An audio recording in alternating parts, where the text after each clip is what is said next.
Communication Part 1 IELTS Speaking Part 1 What is your mother tongue? What other languages do you speak?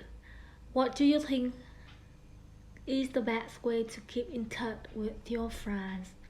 Do you keep in touch differently now compared to 50 years ago? Part 2 Describe a language other than English that you would like to learn. What is your mother tongue?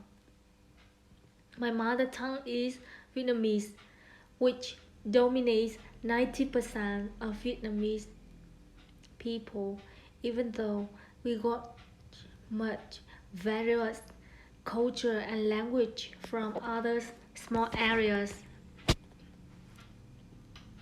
What other language do you speak?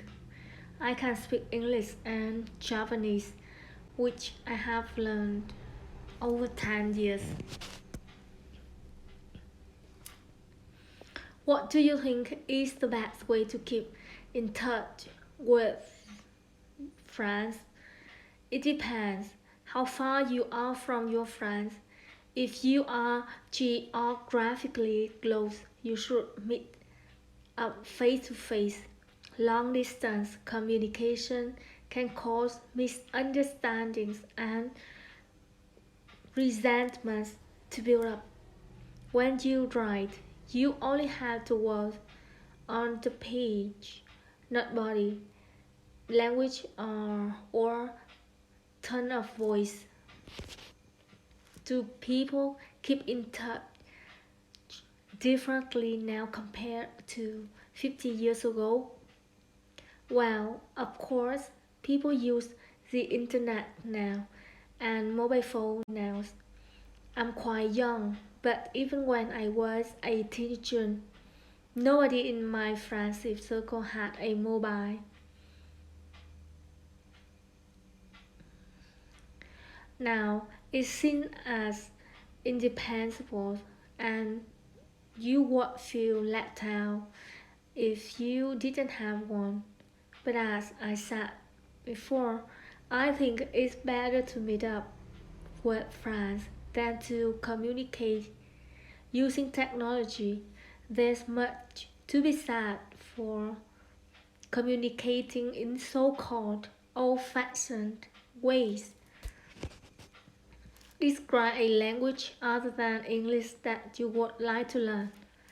What the language is, where it is spoken, what you think would be difficult, and what would be easy about learning the language, and explain why you would like to learn it.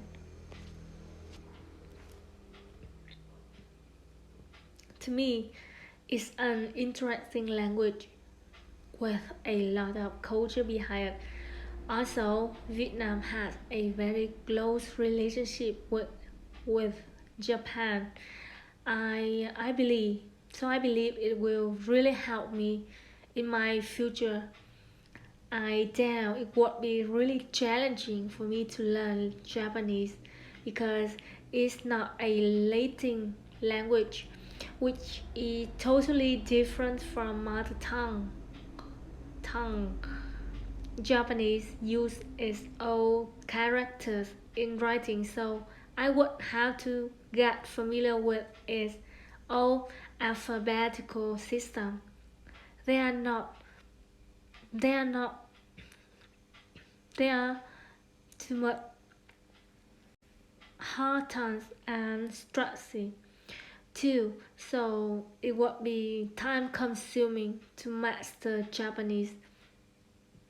But I think I will get a grasp of it gradually by following various lessons on YouTube. As well as this, I will enroll on a Japanese course at a reliable center. I will also get a good textbook that summarizes all essential vocabulary and grammar. I think Japanese vocabulary would be much easier for me to acquire than their grammar, because I have heard that learning grammar is extremely frustrating. That's all. Thank you.